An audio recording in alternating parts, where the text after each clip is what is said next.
In the range that we were expecting in terms of the additional U.S. delivery. So it's going to be 15 billion cubic meters of additional gas delivery. Again, that's on top of the annual delivery that the U.S. already delivers to the EU, which is 22. So that will go some way into helping the EU reduce its dependence on Russian gas that comes in via pipeline. However, you heard President Biden there allude to the problem. The problem is the infrastructure. Right now, the few ports that the EU does have to receive liquefied natural gas, so gas that's taken from its gas form into its liquid form, that's the only way to get gas from the United States to Europe because there are no pipelines. It has to come by sea and ships, so that it has to be liquid. And there's very few ports, and they're operating at maximum capacity right now. So President Biden was there talking about rapidly building the infrastructure to receive this LNG. But as you might guess, these are complicated things, LNG terminals. You can't build them overnight. So when he says, this 15 billion cubic meters this year, can it be done logistically and with the current infrastructure? I hear probably not.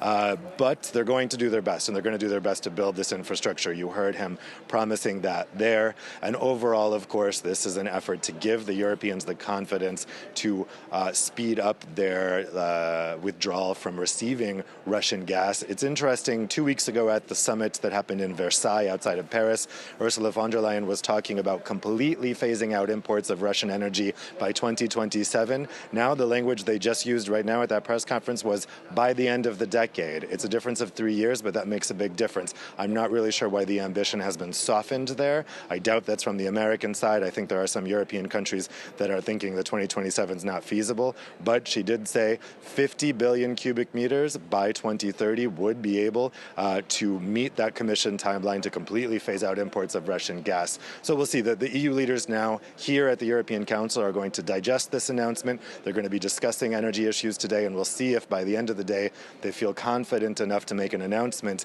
about phasing out Russian gas. So a lot of talk about Russian gas, Dave, but no mention, if I'm correct, of Russian oil. That's true, and that's where the U.S. can't really help the EU out. So the main thing that the U.S. is kind of a gas superpower right now in terms of oil, less so. So what it can ship to the EU, it could ship oil, but really it's the gas that they're looking at. Because of that shale gas boom that the United States has experienced, it's now a net exporter of energy, and that's really the type of energy that they have to export. So in terms of oil, which is really the thing that's on the table here today, the only possibility, I think, is that they could announce a ban on imports of Russian oil. They didn't mention oil there.